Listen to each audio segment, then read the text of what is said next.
Comrade JV గారు సరిగ్గా ఈ రోజుకి చనిపోయి 30 సంవత్సరాలు పూర్తయింది.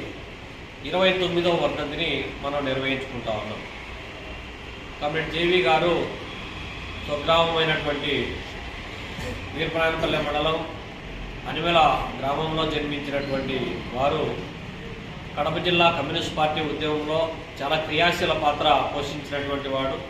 2 పర్యాయాలు జిల్లా పార్టీ కార్యదర్శిగాను అనేక రాజకీయ పాఠశాలలకు ఆయన సారథ్యంలో శిక్షణ అనేటువంటిది శిక్షణ పార్టీ శ్రేణులకు ప్రధానంగా విద్యార్థి ఉద్యమానికి చాలా కీలక పాత్ర పోషించినటువంటి వారు కామ్రేడ్ జేవి గారు. నిష్కలంకమైనటువంటి వ్యక్తి, నిరాడంబరుడు, నిరంతరము పార్టీ ప్రయోజనాల కోసం, పార్టీ నిర్మాణం కోసం, ప్రజా సమస్యల పరిష్కారమే ఏకైక ఎజెండాగా పనిచేసినటువంటి గొప్ప నాయకుడు కామ్రేడ్ జేవి గారు. మరి ఆయన సరిగ్గా 1996 ఫిబ్రవరి 29వ తారీఖున గండికోట ప్రాజెక్టు స్థాపన కోసం, సాధన కోసం సాగినటువంటి ఆమరణ నిరాహార దీక్ష విజయవంతమయ్యేటువంటి క్రమంలో ఫిబ్రవరి 29వ తారీఖున గండికోట ప్రాజెక్టుకు తిరిగి శంకుస్థాపన చేసిన వారం తిరక్కముందే ఆయన బ్రెయిన్ స్ట్రోక్ వచ్చి మార్చి 8వ తారీఖున చనిపోవడం అనేటువంటిది కడప జిల్లా కమ్యూనిస్ట్ పార్టీ ఉద్యమానికి తీరని లోటైనప్పటికీ కూడా నాటి నుంచి నేటి వరకు 29 సంవత్సరాలు అవుతా ఉన్నా కూడా వారి యొక్క ఆశయాలు, వారి యొక్క పోరాటము, వారి యొక్క ఆలోచన అనేటువంటిది ఇప్పటికీ పార్టీ శ్రేణులను కదిలిస్తూ ఉంది అని చెప్పడానికి అనేక ఉదాహరణలు ఇవాళ ఉన్నాయి.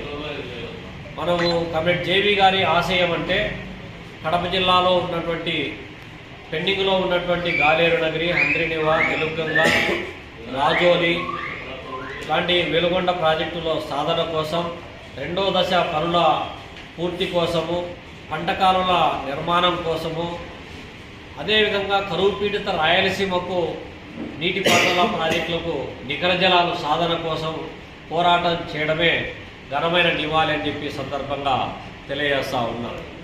అదేవిధంగా పీడిత వర్గాలు ఎవరైతే ఉన్నారో గ్రామీణ ప్రాంతాల్లో ఇప్పటికీ సొంతంగా 2 ఎకరాలు సాగు భూమి లేనటువంటి, సొంత ఇల్లు లేనటువంటి అణగారిన వర్గాలకు హక్కుల కోసం, అవకాశాల కోసం, సమానమైనటువంటి అవకాశాల కోసం, సాగు భూమి సాధన కోసం, ఇంటి స్థలాల సాధన కోసం, కాలనీలలో మౌలిక సదుపాయాల కల్పన కోసం, అణగారిన వర్గాల అభ్యున్నతి కోసం జనంతో కలిసి మమేకమై పనిచేయడమే మరి జేవి గారికి మనం అర్పించేటువంటి ఘనమైన నివాళి. రాయలసీమ, అందులో కేంద్ర బిందువు అయినటువంటి కడప జిల్లాలో వనరులు సమృద్ధిగా కలిగినటువంటి ఈ ప్రాంతంలో పారిశ్రామిక రంగం అభివృద్ధి చేయడానికి అన్ని విధాల అవకాశం ఉన్నటువంటి ప్రాంతం. అందులో కడప ఉక్కు ఫ్యాక్టరీ ఏర్పాటు చేయడం ద్వారా ప్రత్యక్షంగా 25,000 మందికి, పరోక్షంగా 1,00,000 మందికి, 1,25,000 మందికి ఉద్యోగ ఉపాధి అవకాశాలు కల్పించేటువంటి ఒక భారీ ఉక్కు పరిశ్రమను సాధించడము అనేటువంటిది చాలా కీలకమైనటువంటిది.